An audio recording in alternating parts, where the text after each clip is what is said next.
go.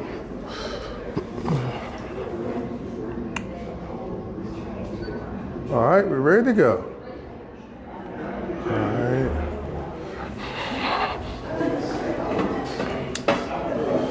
Okay. Hello, everyone. This is Jarvis at Scott, but what's happening in Birmingham? I'm back again. It's Pro Se Day here at Jefferson County Courthouse. I'm here with one of our attorneys that's doing this event today. What's your name? Kristen Gaucher. Nice to meet you, Attorney Nice to meet you. Gaucher. So tell me what this event is about today. Yeah, so Pro Se Day is something that Jefferson County hosts, which is phenomenal for individuals who have a wide variety of legal needs that need an attorney. They don't have an attorney, they can come in, they can sign up, drop in, meet with an attorney on the spot, get answers to complex and some simple probate matters, and just general legal advice. Okay, so you don't mind me asking, what firm do you represent here in town? Yeah, Maxwell Tillman Law Firm. We are on 3rd Avenue North. We do a lot of things. That you have legal needs, you need an attorney, you can reach out to us. I'm here today to answer any questions I can about any issue, probate issues, simple wills, more complex estates, and just any issue that may arise that someone needs a legal advice for. Okay, well, let's just start off with the most common thing. I'm gonna give you a scenario. Okay. And you walk me through how it uncovers or unravels in probate court. All right, giving me a test. Yes. Someone dies without a will in Alabama. What happens? Yeah, so if you die without a will, you're considered intestate in the state of Alabama. And Alabama has a set of default laws. So if you die without a will, you are able to, you have to actually, let's see, the best way to explain this, a will governs how you want your affairs to be handled upon death. If you don't have a will, then the law has some default laws rules in place that will determine how your property is distributed. So if a person dies without a will, a family member, a spouse, a child, a brother or sister, someone can apply to the probate court to be appointed the personal representative of the estate of that deceased person. And then those default laws that I'm talking about, it will determine the hierarchy, it will determine how assets are distributed for the estate of that person. Well, can you answer this for me? And I know this happens typically in Jefferson County. Jefferson County, Alabama. So if someone dies without the will, is it first the spouse, the children, the parents, then the siblings? Is that normally the? Yeah, so the spouse at first, and then children. There are some laws distinguishing between marital children and non-marital children, but that's correct. It's usually spouse and then children, and then it moves to parents, and then it moves down to siblings, grandparents, aunts, uncles, and those people. How long does someone has to, before we get to the will situation, how long can somebody sign up to be somebody's personal representative? Yeah, so that's a great question. There are, I guess, a better way to answer that question. If someone passes away, for example, and they want to file a wrongful death lawsuit, you'd want to reach out to an attorney as soon as possible. You'd like that attorney to discuss if the person has a will, if the person doesn't have a will. In Alabama, for example, you have 2 years under the wrongful death statute to file a lawsuit. So that governs when you get to court. You want to speak with the probate attorney as soon as possible so they can determine if there's a valid will, if there's not, so we can get a person appointed to serve over the estate to go ahead and get that process in the works.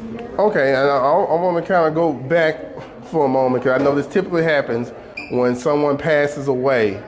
The first thing they do is they go to their bank and tell them that, hey, my mom, my father, my sister, brother passed away. What happens next? Yeah, the bank's going to say, I can't talk to you. Typically, the bank will say, I need some sort of legal, you have to have legal authority to get this. Now, there are different sorts of accounts. There are payable on death accounts. There are a lot of different things that the bank may have in place. But typically, if a person has a will, they will say, my personal property, my accounts will go to this person. If they have a will, you can petition the court for what's called letters testamentary. And what those letters do is it allows the court to officially probate the will. and then it will govern how those assets, like your bank accounts, are distributed. If a person does not have a will, they have to go through this probate process that I'm discussing. That becomes an asset of the estate, and then the default rules that the court has in place, or that Alabama has in place, it will govern how those proceeds in that account are distributed. All right, no, another great thing too I want to get into, now we get into the actual like property. When someone passes away, say if it's like, and they have children, what does in the state of Alabama typically happens? Yeah, so you're going to hear me keep going back to it. Depends on if they have a will or if they don't have a will. Well, if they don't have a will, let's go first. Yeah, so if they don't have a will, same process. Someone's going to be the personal representative of this estate. What those default rules say is the children, they have equal shares to that estate or to that real property unless a will says otherwise. Okay. And what happens is if a person passes away and they have 4 children, for example, one of the kids could theoretically apply to be personal representative. And if the court says yes, they meet all the legal qualifications to serve as personal representative, each person they have a share of that estate legally through intestate succession. If all the children say, you know, what we want to do is we can't decide how we're going to divvy up this property, who stays here, who doesn't, the court may say, you know, it may be best that you sell this property. Okay. You sell the property and you split the proceeds evenly amongst these surviving children. So that is one example of how this can play out. It can become complex. So my best advice is to consult with an attorney and discuss your options if something like this happens. Okay, well let's flip to if you have a will here in Alabama. And I'm gonna go through one scenario first. Okay. You know, I know when the whole subject of wills come up, and I call a couple of people and they want to charge me, you know, thousands of dollars to get a will. But I just looked up online and I see this, not gonna say particular legal website that say I can get a will done for about $200. I take that will and I go probate. Tell me what happens when, what necessarily over like this. What is the pitfalls of going that option? So in Alabama, the only thing that's required to have a valid will, you need 2 witnesses, you need a notary. If you have 2 witnesses, you have a notary, and the will is signed by the testator, the person whose will it is a valid will. So it does not necessarily, I think that's a common misconception, that it has to be prepared by an attorney. That's best practice to ensure that it meets all of the legal qualifications and to make sure that it actually spells out things the way that it's supposed to, so there is no complications or no confusion upon death. But you could write out your will on a sheet of paper and say, this is my last will and testament, and you can explain how you want things to be divided. You can get 2 witnesses, you can get a notary, and that's a valid will. The will does not become effective until death. You can actually go to the probate court. There's something called the living will, where you can actually go ahead and push the will through the probate court. The probate court will let you know if it meets all the qualifications. So upon death, it becomes effective.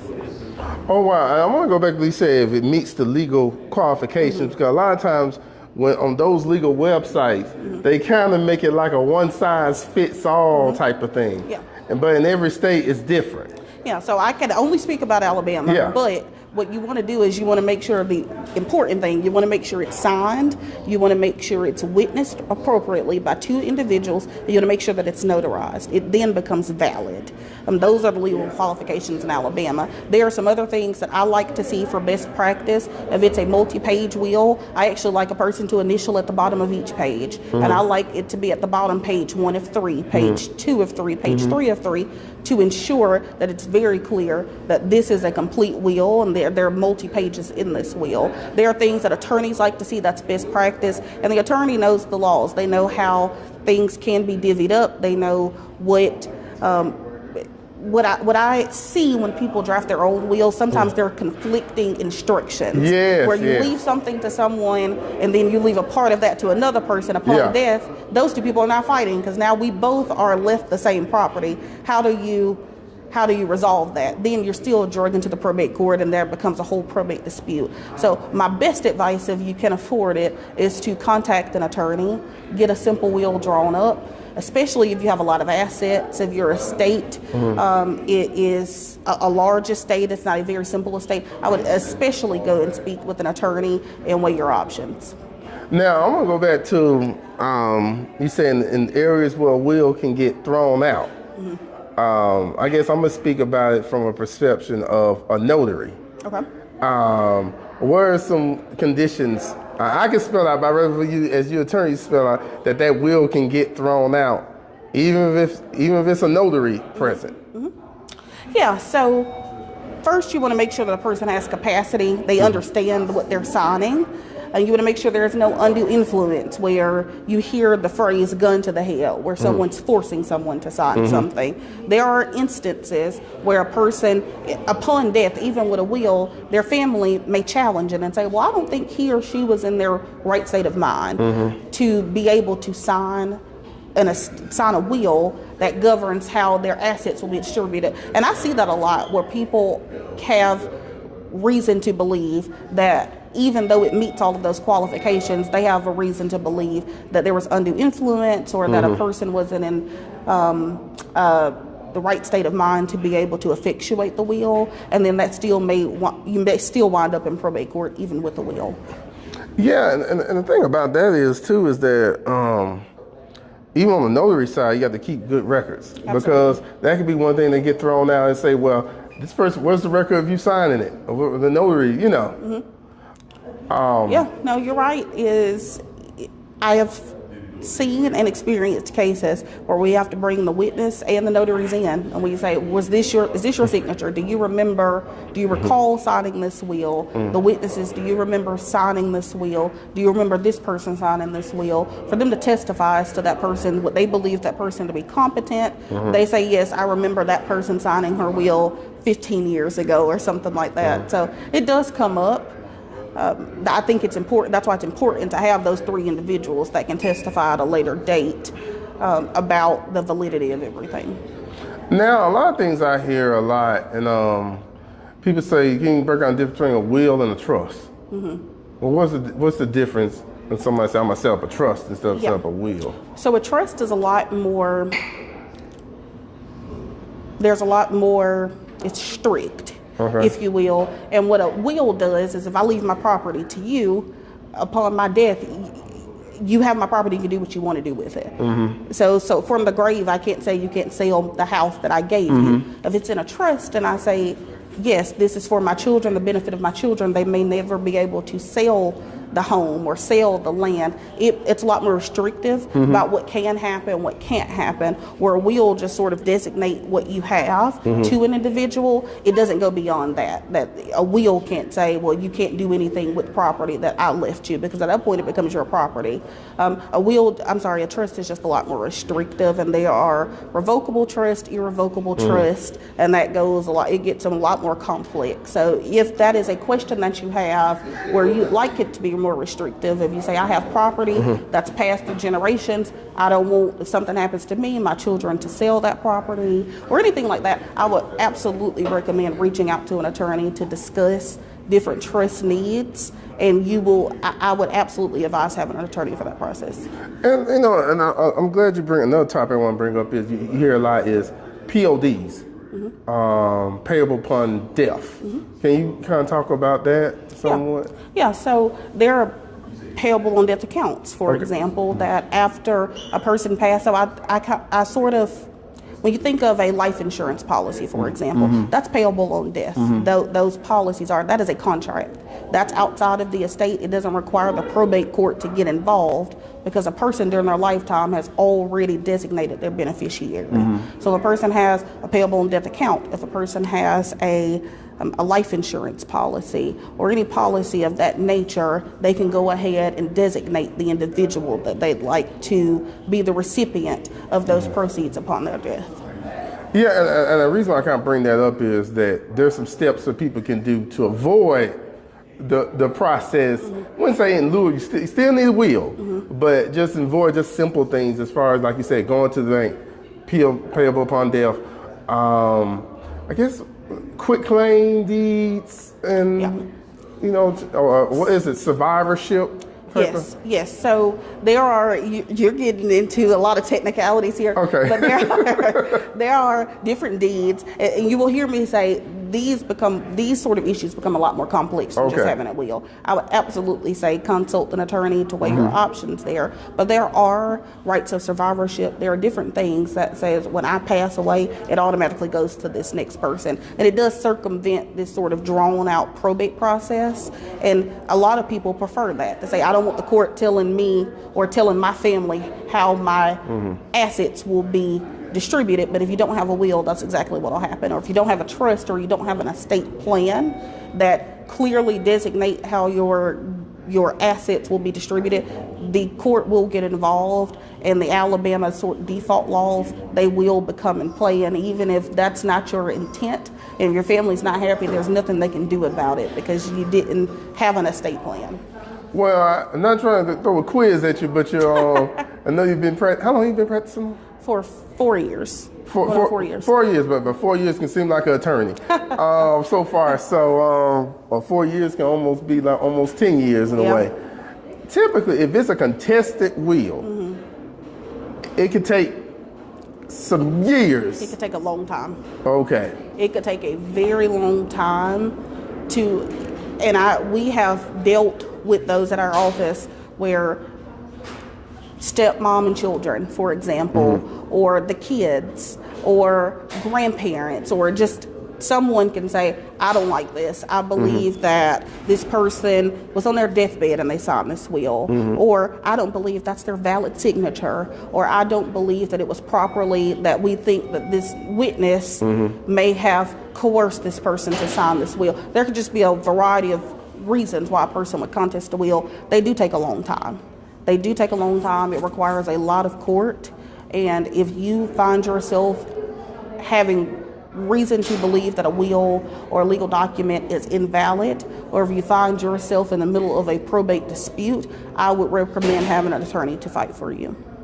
I know I don't need to repeat this, but sometimes I feel it's always good just to say this. If you are married to someone common law in Alabama, and you agree with me that you are not entitled, or I wouldn't say, what's the best word to say? You're not in the Alabama default laws. Yeah, so it's called intestate succession. So Alabama abolished common law marriage.